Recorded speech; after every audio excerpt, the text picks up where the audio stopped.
이 책은 세상의 참모습에 관한 이야기다. 우리가 무엇을 할 수 있고, 어떻게 더 긍정적이 되고, 스트레스를 줄이고 희망을 품을 수 있는지에 대한 답이다. 빌 게이츠가 미국의 모든 대학 졸업생들에게 직접 선물한 책. 내가 읽은 가장 중요한 책. 세계를 명확히 이해하기 위한 유용한 안내서. 타고난 편견을 넘어 사실을 밝혀낼 때 인간은 진보할 수 있다는 가능성을 일깨워주는 희망적인 책. 풍부한 데이터를 통해 우리의 인지 과정이 어떻게 우리를 잘못된 길로 이끌 수 있는지를 합리적으로 설명한다. 안녕하세요. 유니스 북카페 유니스입니다. 오늘 소개해드릴 책은 통계학 분야의 세계적 석학 한스 로슬링의 팩트풀리스입니다.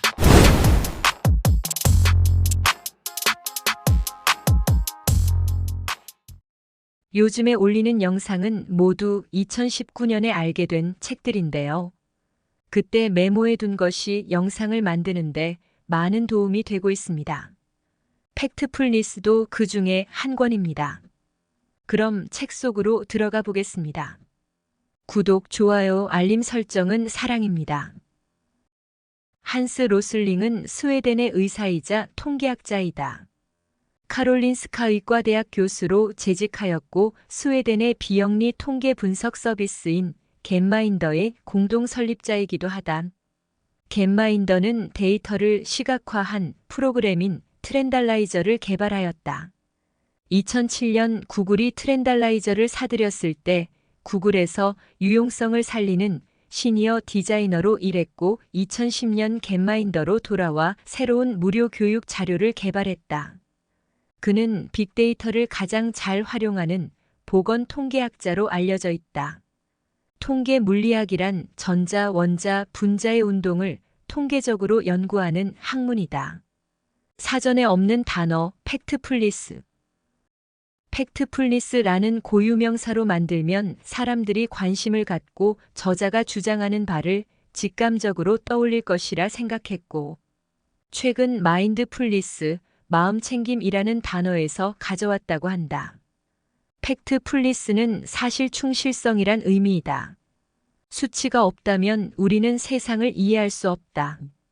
하지만 수치만으로 세상을 이해할 수도 없다. 그런데 보통 통계학 전공 의사들은 주로 수치만을 본다. 하지만 한스 로슬링은 수치로만 환자를 보는 것이 아니라 환자 한 사람을 만나 경험한 것을 토대로 책을 썼다고 한다. 이것이 좋은 책을 쓸 수 있었던 계기가 아닐까 싶다. 사람은 태어날 때부터 세상을 오해하고 왜곡되게 바라보는 10가지 본능을 가지고 태어난다고 한다. 그래서 사실을 사실대로 바라보지 못한다. 우리는 세상을 얼마나 이해하고 있을까? 지난 20년간 세계 인구의 극빈층은 거의 절반으로 줄었다. 또한 전 세계 1세 아동 중 어떤 질병이든 예방접종을 받은 비율은 80% 정도 되며 어떤 식으로든 전기를 공급받는 비율 역시 80%가 넘는다고 한다. 세상은 우리가 생각하는 것보다 좋다. 이 책은 인간의 비합리적 본능인 10가지에 대해 이야기한다. 양극으로 치우쳐보는 간극 본능. 사람은 누구나 양극단만 치우쳐본다. 세상을 소득 기준으로 나눈다면 몇 단계일까? 보통은 선진국이나 후진국으로 나눌 것이다. 그런데 저자는 국가의 소득 기준을 4단계로 나누었다. 1단계. 물 깃는데 1시간 전기 공급은 되지 않으며 하루 소득이 2,000원 이하인 경제적 극빈층. 2단계. 자전거 구입 가능, 전기는 불안정하며 하루 소득 5,000원 이하. 3단계. 오토바이 구입 가능, 수도 시설이 돼 있으며 냉장고와 신선한 요리가 가능. 4단계. 자동차 구입 가능, 해외여행을 할 수 있으며 하루 소득 35,000원 이상. 하지만 4단계에 있는 사람에게는 1, 2, 3단계가 모두 후진국으로 보일 것이다. 이것이 간극 본능에 의한 착각이다. 높은 건물 꼭대기에서 아래를 내려다보면 자그마한 건물들의 차이를 식별하기 어렵다. 마찬가지로 4단계 사람이 세상이 부자와 가난한 사람 두 부류로 나뉜다고 생각하는 것도 무리가 아니다. 우리는 별다른 생각 없이 항상 그런 구분을 한다. 스트레스를 유발하는 부정 본능. 나쁜 소식은 좋은 소식보다 우리에게 전달될 확률이 훨씬 높다. 어떤 상황이 점점 좋아져도 그것은 뉴스가 되지 않는다. 그러므로 주변 세계에 대해 부정적 인상을 받기 쉽다. 이는 스트레스를 유발한다. 이와 같은 부정 본능을 억제하려면 나쁜 소식을 예상하라. 점진적으로 좋아지고 있는 것들도 개선되는 중에 문제가 발생될 수 있다. 하지만 언론은 전반적인 개선보다 발생된 문제에 주목할 가능성이 높다. 나쁜 뉴스가 많이 나오는 이유는 세상이 나빠져서가 아니라 고통을 감시하는 능력이 좋아졌기 때문이라고 긍정적으로 생각할 필요가 있다. 계속 증가할 것이라는 직선 본능. 직선 본능의 예로 투자가 있다. 계속 상승하는 도표를 보고 앞으로도 계속 직선으로 뻗어나갈 거라는 생각에 그 종목에 투자하는 것이다. 하지만 실제로는 다를 수 있다. 유엔의 세계 인구 미래 예측표를 보면 1950년부터 2020년까지는 인구가 계속 상승하였다. 이 도표만 보면 앞으로도 인구가 계속 늘어날 것으로 예측할 수 있다. 하지만 2100년을 향해 가면서 인구는 줄어들 것으로 예상된다고 한다. 마이크로소프트 창업자인 빌 게이츠는 1단계 극빈층 어린이들을 후원하고 있다.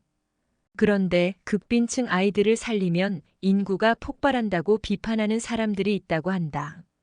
하지만 저자는 다르게 생각했다. 빌 게이츠가 후원하는 일은 인구를 조절하고 있다고 한다. 극빈층 아이들을 후원하면 사회가 발전할 것이고 그로 인해 영유아 사망률이 저하되며 자연히 출산율은 감소한다는 것이다. 결국 빌 게이츠의 후원은 인도주의적 선행이며 인구를 조절하고 있다는 설명이다. 상황을 똑바로 보지 못하게 하는 공포 본능. 이 본능을 자극하는 대표적인 예로 미세먼지 뉴스가 있다. 국민 10명 중 4명은 공기가 나쁘다고 생각한다. 우리 어렸을 때는 하늘이 얼마나 파랬는데 하며 비도 막 받아먹었다는 이야기들을 한다. 하지만 과거에는 현재보다 3배는 더 공기가 나빴다고 한다. 88 올림픽 때 벌어진 대기오염 문제. 심지어 프랑스는 올림픽 개막 전날까지 일본에서 대기했었다고 한다.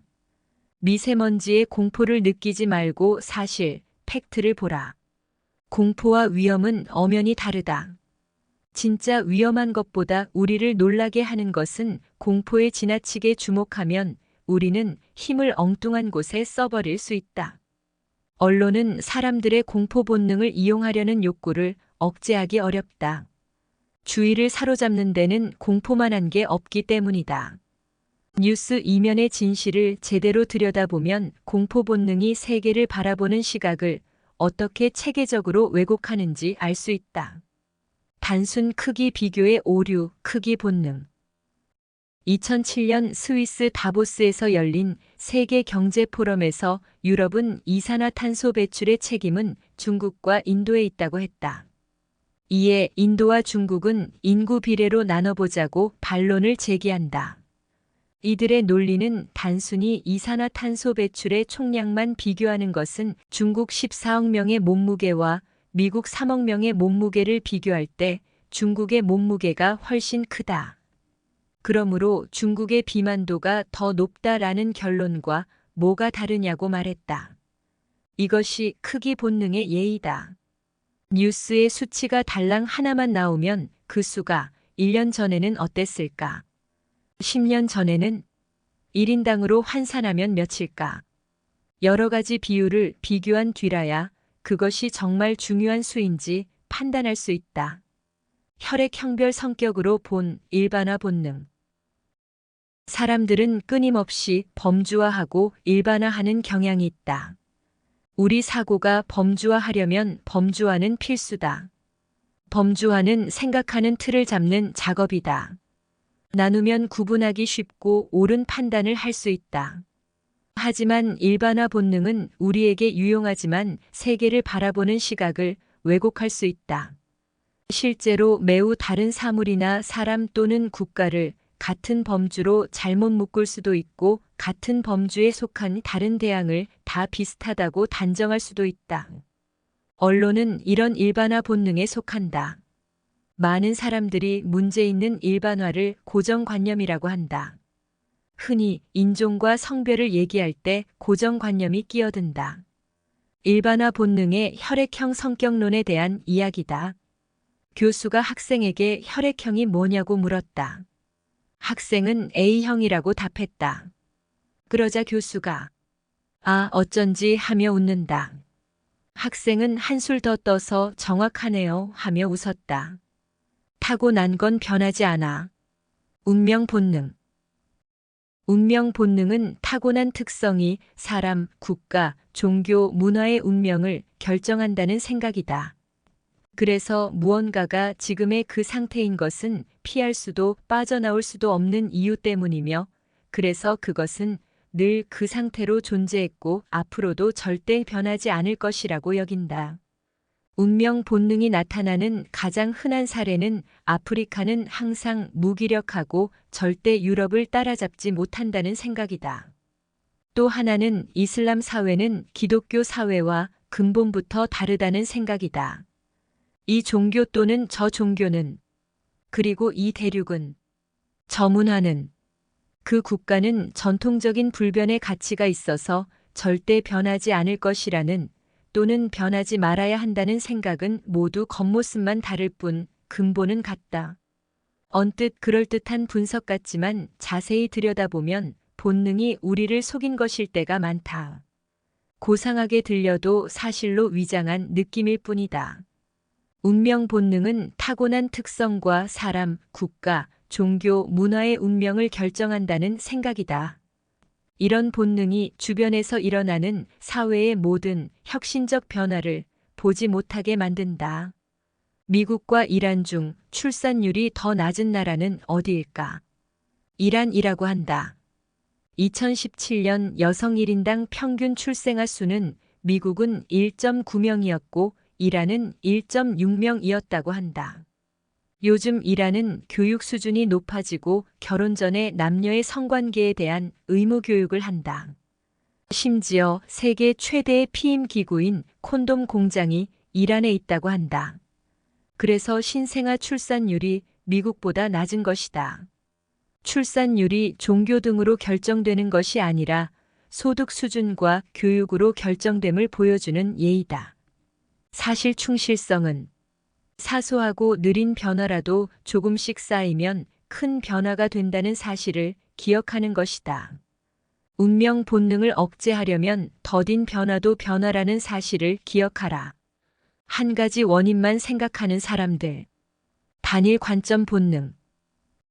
사건의 원인은 다양하지만 한 가지만 생각하는 것은 단일 관점 본능 때문이다. 민주주의란 좋은 것인가? 라고 물으면 누구나 그렇다고 답할 것이다.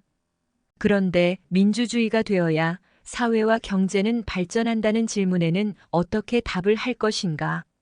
산유국도 아닌 한국은 어느 나라보다 빨리 1단계에서 3단계로 넘어갔고 그 시기는 줄곧 군부 독재가 이어졌다. 2012년에서 2016년 중에 빠른 경제 성장을 이룬 10곳 중 9곳은 민주주의의 수준이 낮았다.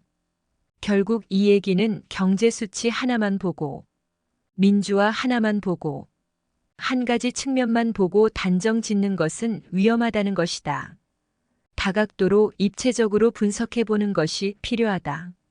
4,000명의 죽음. 누구를 탓할 것인가? 비난 본능. 사람들은 어떤 사건이 발생되면 사건의 이유, 즉 실체를 보지 않고 비난할 대상을 본다는 것이다. 2015년 유럽으로 향하던 시리아 난민들. 작은 보트에 4,000명이 타고 오다가 모두가 사망하여 그 시신이 유럽의 해안으로 떠내려왔다. 이런 상황에선 누굴 비난하겠는가? 유럽인들은 미립국 알선자들을 비난하였다. 하지만 문제는 시스템이다. 유럽연합의 정책은 난민을 태운 배는 무조건 압수하였다. 그래서 결국 난민들은 고무보트를 이용할 수밖에 없었다. 결국 이 참사의 원인은 유럽의 시스템이었다고 한다. 우리는 비난할 사람을 찾는 본능은 있지만 거울을 들여다보려고는 하지 않는다. 난민 익사 사고는 우리의 이민 정책에 책임이 있다는 끔찍한 결론을 내놓지 못하는 일이 흔하다. 섣부른 결정을 재촉하는 다급한 본능. 다급한 본능은 어떤 일이 발생했을 때 마음이 급해져 그 일을 얼른 해결하려는 본능을 말한다. 지금 아니면 절대 안 돼라는 다급한 기분은 스트레스나 무관심으로 이어진다. 뭔가 당장 조치를 취해야 한다는 생각에 분석하는 대신 행동하며 또는 우리가 할 수 있는 것이 없다며 포기하기도 한다. 어느 쪽이든 생각을 멈추고 본능에 맡긴 채 좋지 않은 결과를 내리게 되는 것이다. 이런 본능은 세계관을 왜곡시키는 결과를 가져온다. 다급할 때는 합리적 결정을 내리지 못한다. 재촉하면 비판적 사고를 하기보다 빨리 결정하고 당장 행동하게 된다. 하지만 침착하라. 그건 대개 사실이 아니다. 어떠한 사건이 벌어지더라도 당장 무슨 피해가 벌어지는 게 아니기 때문에 조금은 평정심을 찾고 사건을 바라보아야 한다. 사실 충실성 실천하기. 이 책에 나오는 데이터는 독자가 결코 본 적 없는 마음을 치유하는 데이터다. 정신적 평화를 얻는 데이터라고도 할 수 있다. 세상은 겉보기만큼 그렇게 극적이지 않기 때문이다. 사실 충실성은 건강한 식이요법이나 규칙적 운동처럼 일상이 될 수 있으며 그렇게 되어야 한다. 일단 연습해보라. 그러면 과도하게 극적인 세계관을 사실에 근거한 세계관으로 대체할 수 있을 것이다. 그리고 세상을 암기하지 않고도 올바로 이해할 수 있다. 언론은 우리의 주목 필터를 통과하지 못할 이야기에 시간을 허비하지 않는다. 주목 필터를 통과할 것 같지 않아 편집장의 승낙을 얻지 못한 기사 제목을 2개만 살펴보자. 말라리아 지속적으로 감소. 오늘 런던 날씨가 포근하겠다던 기상청의 예측 적중.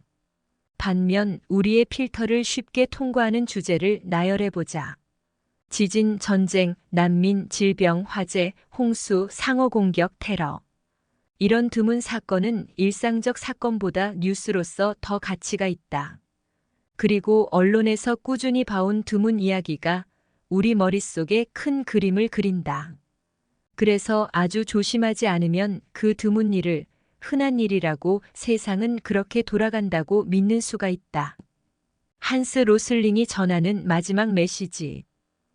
저자 한스 로슬링은 췌장암 말기라는 갑작스런 병 진단을 받는다.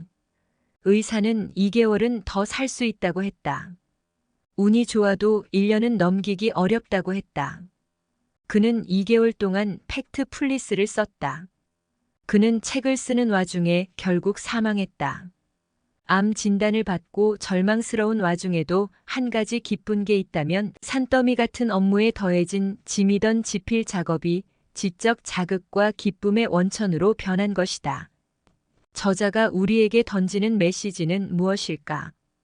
우리가 살고 있는 세상은 우리의 생각보다 훨씬 더 살기 좋은 세상이고 지금도 점점 더 좋아지고 있다는 것이다.